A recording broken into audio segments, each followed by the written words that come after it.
Hi, this is Brandon Smiley from Thirst Gym here in Terre Haute, Indiana. Today we're talking about an exercise called the rotational scoop toss with a med ball or med ball rotational scoop toss.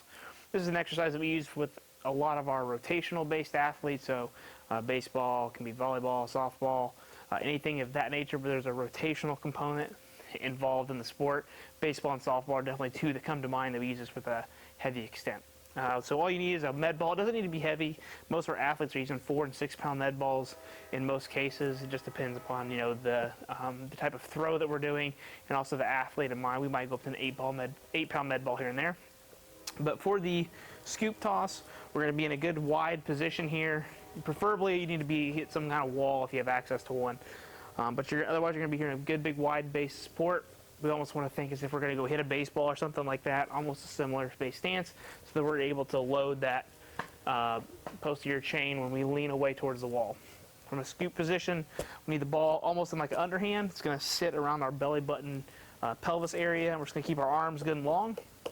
Then what we're going to do is we're going to rotate towards that back hip. We're going to really load this up. We're going to probably get up on our toe on our front leg right here.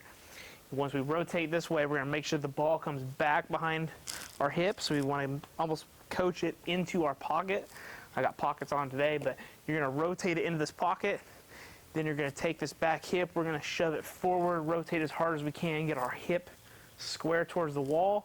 And our hands are merely a delivery action in this exercise. So the arms aren't actually really doing a whole lot of the exercise when all the rotation comes from the abdomen and the hips and the torso. So again, arms are good and long. Going to sit back to this back hip, rotate hard, pull through good and hard. So when it's in action, it's going to look like this. And again, rotate hard. And then obviously you would do the other side as well.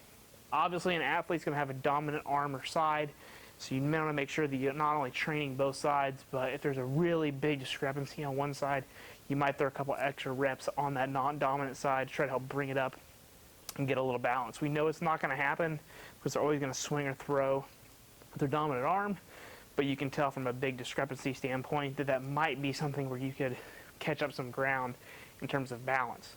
When it comes from a programming standpoint, we're going to be doing 3 to 5 sets of anywhere from 5 to 8 throws per side. Again, this becomes down to time of year, the athlete, what kind of throw it is. With the scoop toss, we're generally in the 6 to 8s. Every now and then we'll drift down to the 5s if we're doing like 5 sets of 5 or something like that per side.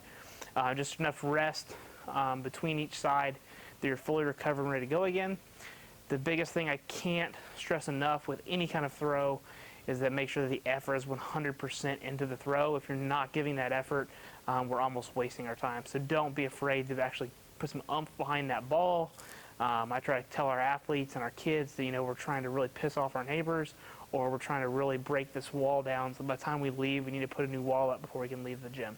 So if you have any questions, just leave them in the comment section, or you can visit thirstgym.com. Thanks. Have a great day.